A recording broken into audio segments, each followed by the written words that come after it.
not the prettiest night, but it was a win, and we'll take it, and I think that in these situations you've got to make sure you figure out what you did well, which offensively we did a pretty good job for the most part. We shot 53% from the floor, and I thought our distribution scoring-wise was pretty good. We had 21 assists on 11 turnovers. I thought that was good. These guys have turned, I think, VCU and VT over on average about 20 a night. And so for us to just have 11, I thought that was really good. We had some guys step up, especially from the edges. Clay hitting 3 threes, Noah hitting 2 with Andrew out. I thought we had some guys step up. And then, I thought, again, we had some guys respond to some major adversity and couldn't figure out a way to guard Perez. We put Trey Clark on him. Trey did a little bit better job on him. Jordan had a tough night offensively, but a lot of that was due to Gardner-Webb's game plan. They really, really pressured him, but he hit the big shot. And that's what I love about him. He hit the big shot, and then he got the big steal right after that. And so a lot of good to go around. Clay Mounts, 26, career high for him. But quite simply, what we got to learn from is a couple things. We've got to guard better. We got to guard the bounce better. A lot. They basically went 5 guards and just started putting their head down and driving. It wasn't anything complicated. It was just basically, hey, we're gonna space them with 5 guys. Just put our head down and get to the basket. We've got to guard that better. And second, we've got to understand a 13-point lead at halftime doesn't mean that you can just go out there and walk through the next 20 minutes and everything's going to work out. And I think that's when you look at it, we played 4 freshmen tonight. We had 2 or 3 sophomores out there. We got some guys that got to figure that stuff out. And but we did it with a win. It beats the heck out of sitting here last year about this time after a 20-point loss to Winthrop. And I thought also we responded to adversity in overtime. They had all the momentum going in overtime. And we experienced that a little bit last year at Citadel and didn't respond. And so to respond in overtime, I thought that was a step of growth. So we will take it. We will celebrate it, and that's a very well coached team. Coach Kraft does a phenomenal job. They're very physical, and but we will definitely learn from this. Can you go back to the first half when everything was ice cream and cake, and talk about the way y'all came out, given the emotion of Friday, and getting past that, and coming out the way you did in the first half? I thought we did a really good job of that, and we game planned knowing that they came in here, 3 years ago and beat us. It was the only home loss of the year, and they went zone on us, and it really early in the season, it caught us off guard a little bit. So we did some zone prep and we did some man prep, and we knew they would kind of do both, and they did, and I thought we handled both well. And I thought that offensively that ball was moving. We were getting layups. It wasn't like we were necessarily lighting it up from 3. I thought we did a great job cutting. I still didn't necessarily think we were guarding great, but I thought we were pretty locked in on what we needed to do. And so, yeah, I mean, that's what they asked me on the radio, like was there a hangover after – I don't think there was a hangover. I thought the first half, a low percentage three-point shooter bangs a 3 at the top of the key, or it's a 16-point game and a half. And then we go into halftime, and I thought at that moment, understanding how hard the next 20 minutes could be, I just don't think we quite responded there. And yeah, it was just, hey, we got this. And I think that was our defensive intensity. It just looked like we had this attitude of we got this. And it doesn't matter who you're playing, with the 3-point line and transition and how athletic these teams are. They had to, give them some credit, man. They had some guys step up and make some shots from 3. They shot 40% from 3. I think we've given up 7 threes all year. We gave up 9 tonight, and we just did not guard the bounce well at all. But we'll get better there. Coming off the game at Loyola, what's it like for a young team to have a challenge like they had and meet it at Loyola, and then turn around and have a different challenge and have to meet it in a different way tonight? I think it helps you grow as long as that you're constantly figuring out ways to get better, and I think if you come back tomorrow with some humility and realize that some of us didn't have the right mental thought process going in that second half, and if you grow from it, then now you just keep getting better. And just because we beat Loyola Friday night doesn't mean anything. Okay, it was a great win for this program, but they had no championship trophies out there. We got no SoCon wins for that. But it was a big time response to adversity, being down 13 and a sellout crowd up there.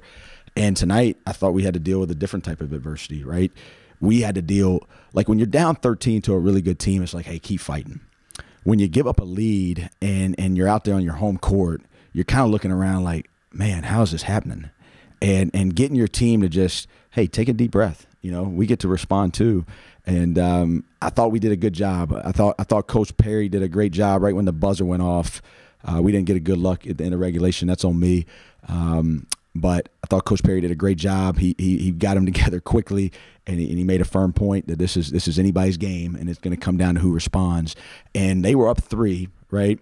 And they had 2 possessions. Correct me if I'm wrong. They had 2 possessions to push it to a 2-possession game. We got stops on both of those, and then Jordan hit the 3 to tie it, and then Jordan got the steal. So if that's not considered a response, if that's not considered resolve, I don't know what is. So I'm definitely proud of the group for that. First half, Rafferty was 8 of 8 with 5 or 6 assists, constantly double teamed, and he either scored or found someone. His passing ability is pretty good. He's so good.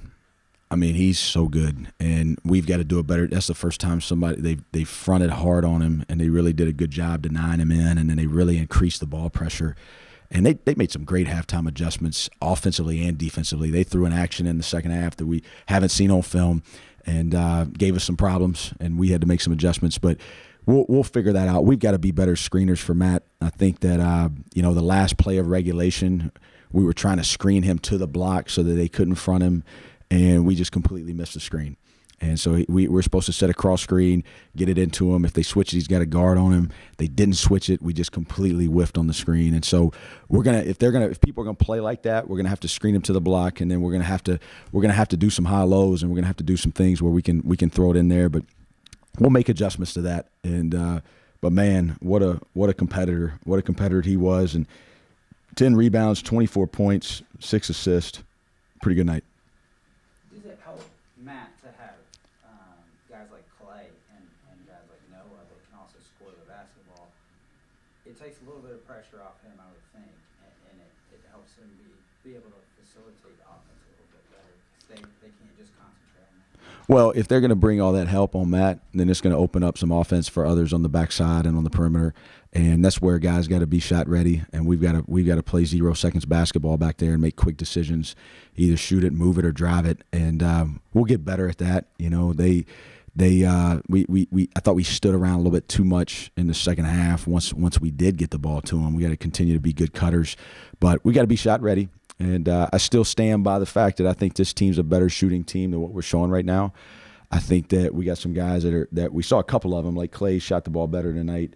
I think that we all know Jordan can shoot. He's going to get rolling here. And I still feel like we can be a 40% team from 3. We just got to make sure we're taking good ones and that the ball's moving. After seeing how they progress this offseason, what's it like to see the results for Trey Clark and Noah Gurley here this early on? Especially? It's really a lot of them. I mean, I was prepared for this game. I went back and watched our scrimmage. We scrimmaged Gardner-Webb last year here. And to be honest with you, it was a really similar outcome. It was actually the same game. We were up 14 in the first half. They came back and fought us in the second half. They had a chance to win, and we somehow, I think we won by 2 in regulation. It's the same exact game. And I was watching our guys, and I was telling our staff this morning, like, our guys have gotten better. I mean, Noah and Clay and Trey Clark, Alex Hunter, like you can see visible improvement in a lot of these guys. So that's been great. Jalen Slauson took the red shirt off of him last night, decided to play him due to Andrew Brown's situation.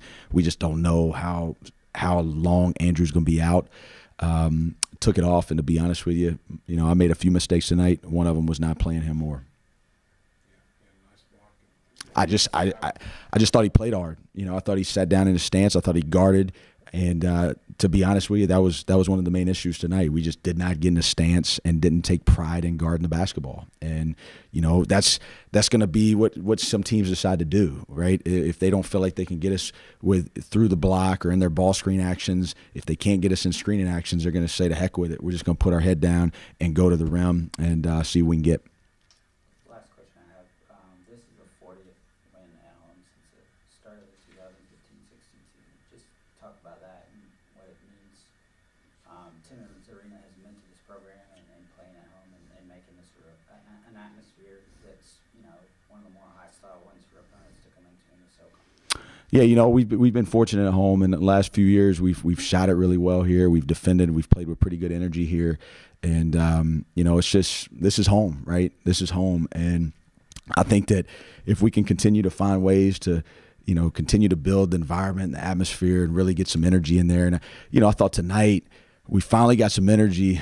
You know, and you know what? It's not their fault. We weren't guarding the lick, so I understand it. But it was never a deal where, you know, we had the lead or we were down a possession. It was never a deal where we were, you know, had this huge deficit to overcome. I hope we can get to a point in those moments where you just feel that energy, and you know, we'll get there. I think with the video boards, I thought the students showed up better tonight than what we usually see around here in November for a weekday. I thought the student section was pretty good, and you know, it's we'll keep trying to make it as good as we can make it, you know. But it's been nice, you know, it's been nice being here and being able to win a lot of games, you know, in Timmons Arena, and hopefully we can keep that progressing.